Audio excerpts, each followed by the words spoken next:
نحمدہ و نصلی علی رسول الکریم اما بعد اعوذ باللہ من الشیطان الرجیم بسم اللہ الرحمن الرحیم یا بنی انہا ان تک مثقال حبۃ من خردل فتکن فی صخرۃ او فی السماوات او فی الارض یأتی بها اللہ ان اللہ لطیف خبیر یا بنی اقم الصلاۃ وامر بالمعروف وانہا عن المنکر واصبر علی ما اصابک ان ذلک من عزم الامور ولا تصعر خدک للناس ولا تمش فی الارض مرحا ان اللہ لا يحب كل مختال فخور واقصد فی مشیک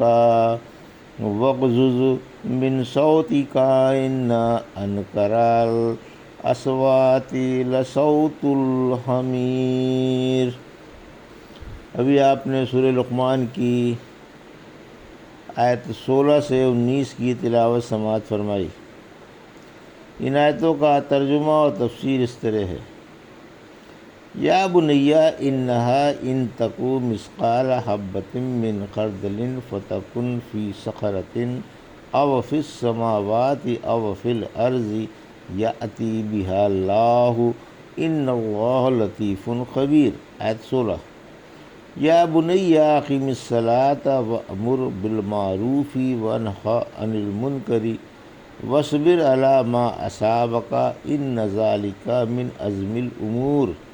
آیت 17: ولا تصعر خدک للناس ولا تمش فی الارض مرحا ان اللہ لا يحب كل مختال فخور۔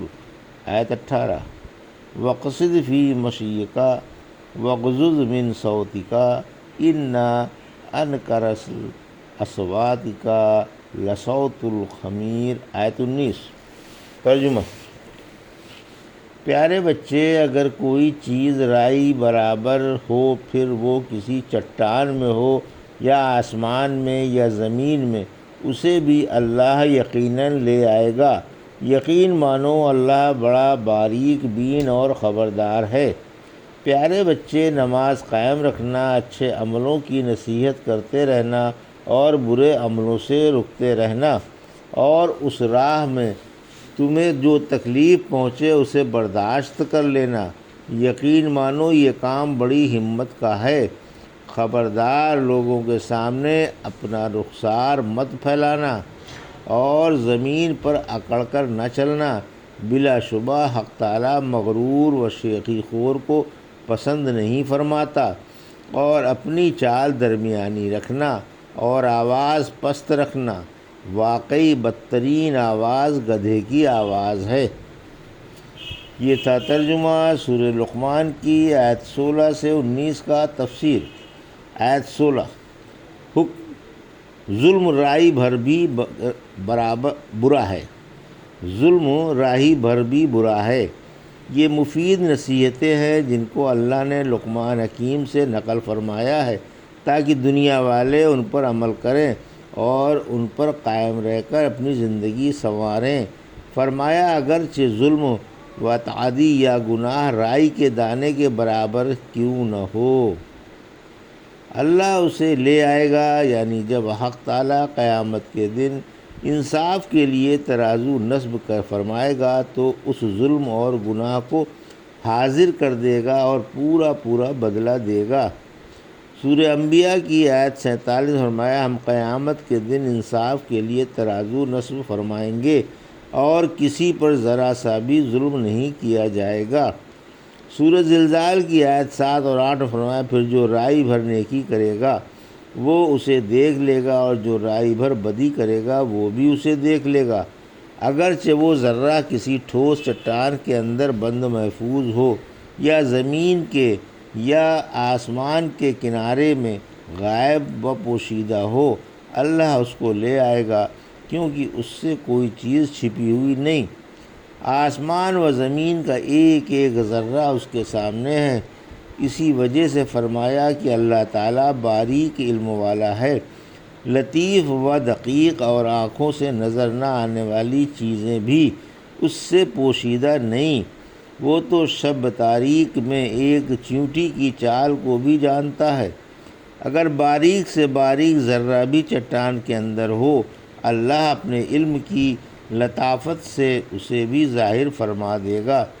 چنانچہ رحمت عالم صلی اللہ علیہ وسلم نے فرمایا کہ اگر کوئی کسی ایسی ٹھوس چٹان میں جا کر عمل کرے جس کا نہ کوئی دروازہ ہو اور نہ کوئی سوراخ، اس کو بھی حق تعالیٰ ظاہر فرما دے گا، خواہ وہ نیک عمل ہو یا بد۔ آیت 17۔ نماز کی پابندی کی وصیت، یعنی نماز کی باقاعدہ وقت پر پابندی کرنا، مقدور بھر اچھے کاموں کی نصیحت کرتے رہنا اور برے کاموں سے لوگوں کو روکتے رہنا۔ پھر چونکہ آپ کو معلوم تھا کہ نصیحت کرنے والوں کو لوگ قسم قسم کی تکلیفیں پہنچاتے ہیں، اس لیے آپ نے صبر کرنے کا حکم دیا کہ اس راہ کی ہر تکلیف کو خندۂ پیشانی سے برداشت کر لینا۔ پھر فرمایا کہ لوگوں کی ایذا پر صبر کرنا بڑی ہمت کا کام ہے۔ آیت 18۔ غرور سے اجتناب کی وصیت، جب تم سے لوگ بات کر رہے ہوں تو یا تم ان سے بات کر رہے ہو تو انہیں حقیر جان کر از راہ غرور و نخوت ان سے منہ نہ پھیر لینا، بلکہ خندۂ پیشانی کے ساتھ حمیت و پیار اور نرمی سے پیش آنا، جیسا کہ حدیث میں آیا ہے کہ اپنے بھائی سے خندہ پیشانی سے ملاقات کرنا بھی نیکی ہے، اور تہبند لٹکانے سے بچتے رہنا، کیونکہ یہ غرور کی نشانی ہے اور غرور کو حق تعالیٰ پسند نہیں فرماتا۔ غرور نہ کرنا کہ اللہ کے بندوں کو حقیر جانو اور بات کرتے وقت ان سے منہ پھیر لو، پیٹھ پھیر کر بات نہ کرو، تسنے سے باچھیں پھاڑ پھاڑ کر اور اترا اترا کر باتیں نہ کرو۔ پھر فرمایا کہ زمین پر اکڑ کر نہ چلو، یعنی غرور و نخوت سے ظالموں اور سرکشوں کی طرح اکڑ اکڑ کر اور اترا اترا کر نہ چلو۔ اللہ ایسے لوگوں سے بغض رکھتا ہے، اور جو اتراتا ہے اور دوسروں پر گھمنڈ کرتا ہے اللہ اسے پسند نہیں فرمایا۔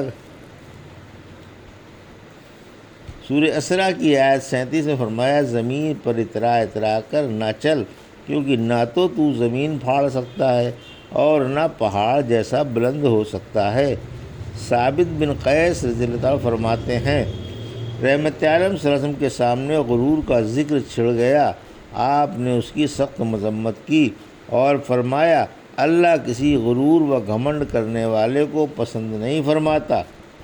پھر ایک شخص نے کہا کہ اے اللہ کے رسول صلی اللہ علیہ وسلم، میں کپڑے دھوتا ہوں اور ان کی سفیدی مجھے اچھی معلوم ہوتی ہے، اور مجھے اپنے جوتے کا تسمہ اور کوڑے کا قبضہ اچھا معلوم ہوتا ہے۔ فرمایا یہ غرور نہیں، غرور تو یہ ہے کہ تم لوگوں کو حقیر جانو اور حق ٹھکراؤ دو۔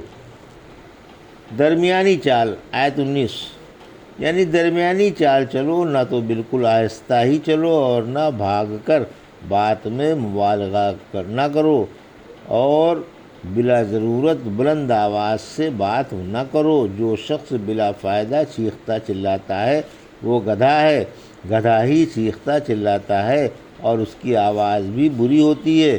علاوہ ازیں ایسا شخص اللہ کی نگاہ میں برا ہے۔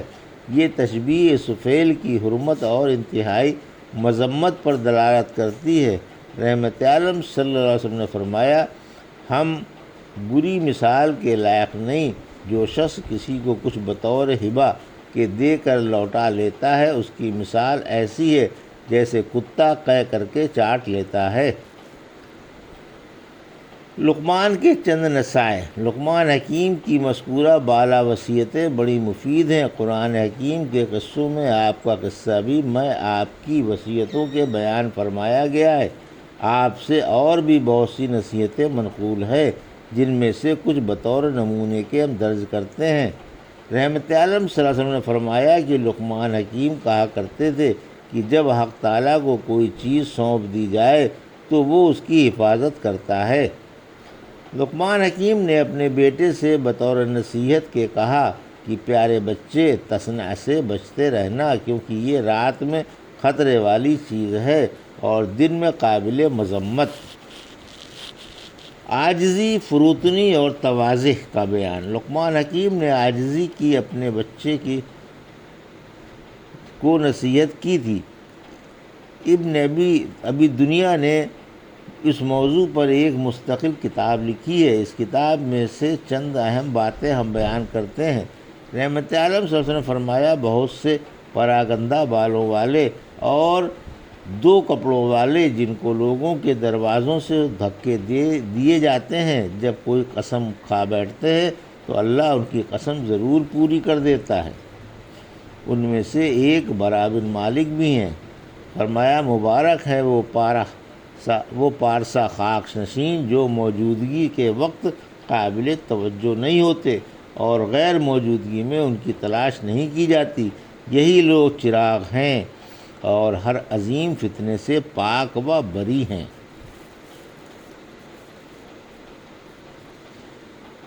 شہرت کا بیان۔ فرمایا، انسان کے لیے یہی برائی کافی ہے کہ لوگ اس کی طرف دین اور دنیا میں انگلیاں اٹھائیں، مگر جسے اللہ محفوظ رکھے۔ حق تعالیٰ تمہاری صورتوں کو نہیں دیکھتا، وہ تو تمہارے دل اور عمل دیکھتا ہے۔ علی رضی اللہ تعالیٰ فرماتے ہیں، اپنے مشہور ہونے کی ابتدا نہ کرو، اپنی شخصیت کو اتنا بلند نہ کرو کہ لوگ تمہارا ذکر کریں اور تم پہچان لیے جاؤ۔ اپنی شخصیت چھپاؤ اور خاموش رہو، سلامت رہو گے۔ تم سے نیک حضرات خوش ہوں گے اور بد ناخوش۔ حسن اخلاق کا بیان۔ رحمت للعالمین صلی اللہ علیہ وسلم سب سے زیادہ خلیق تھے۔ آپ سے پوچھا گیا، کون سا مومن افضل ہے؟ فرمایا، اچھے اخلاق والا۔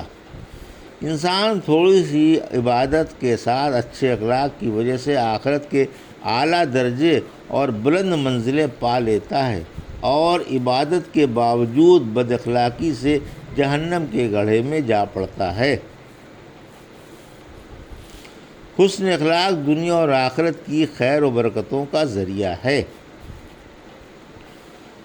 غرور کی برائی۔ جس کے دل میں رائی بھر بھی غرور ہوگا وہ جنت میں نہیں جائے گا، اور جس کے دل میں رائی بھر بھی ایمان ہوگا وہ جہنم میں نہیں جائے گا۔ جس کے دل میں رائی بھر بھی غرور ہوگا اسے اللہ منہ کے بل جہنم میں جھونک دے گا۔ انسان غرور کرتے کرتے جباروں میں لکھ لیا جاتا ہے اور انہی میں پھنس جاتا ہے۔ غرور و گھمنڈ کی برائی۔ جس نے فخر سے اپنا کپڑا گھسیٹا اللہ اسے دیکھے گا بھی نہیں۔ اللہ قیامت کے دن اس کو نہ دیکھے گا جو اپنا کپڑا گھسیٹا کرتا تھا۔ ایک شخص 2 چادروں میں ملبوس اکڑتا اتراتا جا رہا تھا، حق تعالیٰ نے اسے زمین میں دھسا دیا، اب وہ اس میں قیامت تک دھستا ہی رہے گا۔ یہ تھا سورہ لقمان کی آیت